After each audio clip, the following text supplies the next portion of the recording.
Women and their role in society have been repeatedly marginalized as a result of regressive stereotyping. Thus, the voices and abilities of women have been constantly suppressed, undermined, and misrepresented.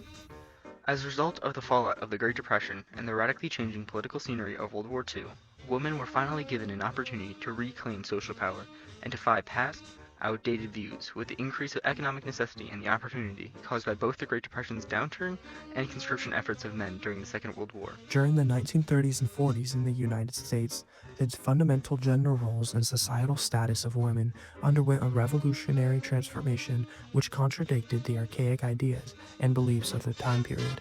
As the Great Depression and World War II reached their peak, the volatile economic status of the time provided new opportunities and necessities that would ask it as the basis for increasing social and economic equality and independence for women in the following decades. Although gender inequality is still present in modern society, the effects of the Great Depression and World War II on women through the lens of their role in the home and the workforce allowed for greater equality and opportunity for the woman today. In 1929, America met its largest financial crisis to date, the Great Depression. During the 20s, the American economy was growing at an unprecedented rate, even doubling as consumerism caused by the Roaring Twenties allowed for a greater degree of economic circulation and industry development. It was a time of great extravagance as individuals fought to forget the horrors of World War I only a few years prior. This new economic growth would even witness the inception of a new middle class in society that makes up a majority of modern American consumers. However, on October 29, 1929, a day marked in infamy as Black Tuesday, 16 million shares of stocks were sold, leaving Wall Street in a complete state of utter disarray as many individuals and companies lost millions of dollars. Suddenly, the economy fell into shambles as the industrial production in the United States declined 47%, and real gross domestic product, or GDP, of the US fell 30%. The market crash all began with a significant decline in demand, which made the suppliers panic about making a profit. These actions led suppliers to believe that selling off the remaining supplies was the best option available, which caused a massive decline in stock prices and eventually started the economic downfall that would mark the period.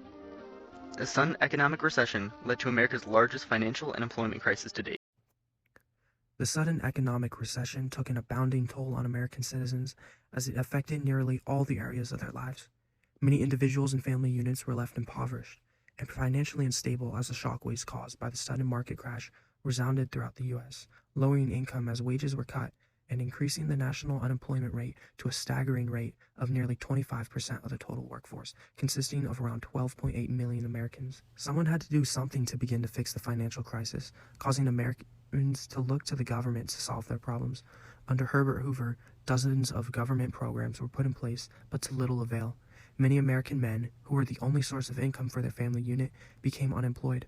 As a result, many of their spouses entered the workforce to support the family unit, as the work generally associated with women, such as the textile manufacturing industry, were often more stable, even in the face of the newfound economic downturn. This would merely mark the beginning of what was to come, as the expected role of women would begin a resounding shift in the years to come. The national transition of the Great Depression led to an unheard change in gender roles. However, this never-before-seen shift in most American households was at the cost of increased tension between marriages. Traditional family structures, often associated with the American identity, were lost, leading to greater strain and friction between married couples. This would be directly seen through the declining marriage rates, as it moved down to 22% between 1929 and 1939. This lower marriage rate forced women to support themselves, since they no longer could rely on a husband for their financial needs. Yet the necessity for women to be employed was ignored by many men. Often, men viewed women who worked as un-American and money guzzlers. However, if women did not enter the workforce to gain a flow of income, there was no way for a woman to financially support oneself. This view was clearly unfounded and unjustified, as women entered into the workforce to support themselves and those around them out of necessity. This shift in family structure and the changed standard for women's roles in a family would only serve to solidify the power of women as independent individuals instead of being bound to a male counterpart. By 1939, the Great Depression had passed as unemployment rates began to stabilize and industry started its slow transition into standard pre-depression levels. However, the US and the world as a whole were undergoing a new threat. Throughout the mid to late 1930s, the Nazi Party of Germany had been gaining popularity and control under fascist leader Adolf Hitler, eventually gaining full control of the economically struggling country following the First World War. On September 1st, 1939, Nazi Germany invaded Poland, resulting in a full declaration of war from the European superpowers England and France 2 days later, on September 3rd, 1939. The beginning of World War II would mark one of the largest economic reversals in U.S. history, as production, manufacturing, and agriculture skyrocketed to support the war efforts across the ocean. The U.S. quickly went from its worst economic recessions to a golden age of economic prosperity, and at its center, women. Supplies, weapons, uniforms, everything from textiles and leatherworking to heavy mining and metal manufacturing saw incredible growth during the wartime period. 2 years later, on December 7th, 1941, tragedy struck in Hawaii. The U.S. had long had a contentious relationship with Japan over control of the Pacific as the Japanese Empire began to expand influence across the many islands of the South Pacific. This finally reached a head when the Japanese Empire launched a surprise attack on American military base Pearl Harbor. The Japanese Empire launched 353 different aircraft from nearby stationed aircraft carriers, bombing and attacking the base, leaving it in shambles. The same day, Franklin D. Roosevelt called an emergency meeting and declared the United States full, unwavering entry into World War II, joining the Allied powers. With the U.S.'s entry into World War II, a call for the military conscription of all able-bodied men between the ages of 18 to 45 was signed into action, pulling men away from industry into the armed forces. Weapons and supplies were needed more than ever as increased demand broke out locally in America, but fewer men were able to fill the jobs which provided these necessities. As a result, the U.S. turned to women to fill the now vacant roles, providing more economic power to women than ever before. Women took many integral roles in the newly bustling industrial sector of America, as new opportunities opened up across the country with over 17 million new jobs. The most notable novel position women took was in ordnance and militarized vehicle production, a very physically demanding industry that had seen some of the largest expansion.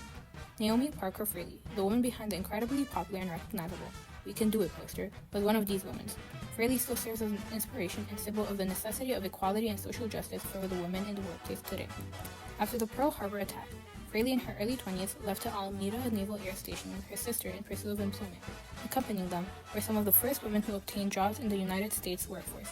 Fraley's fame all started when a photographer captured a captivating picture as she operated an industrial machine.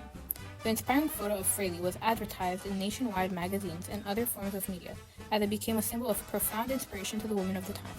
Quickly, the photo became a symbol of the feminist movement, as it was placed around factories to motivate the women working in them. She made it her mission to highlight the power, abilities, and significance of being a woman in the workplace.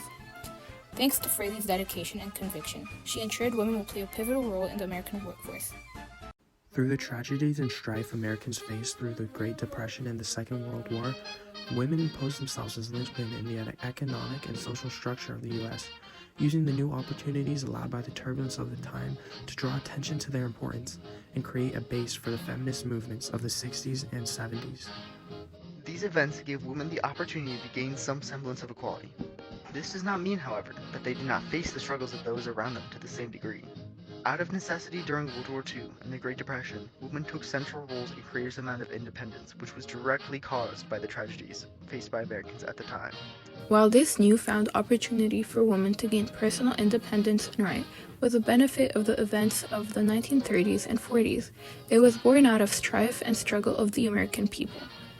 Though even over 80 years later, total equality among the sexes has not been achieved, without women like Naomi Fraley, women's rights and the U.S. as a whole would be drastically different from what is enjoyed today.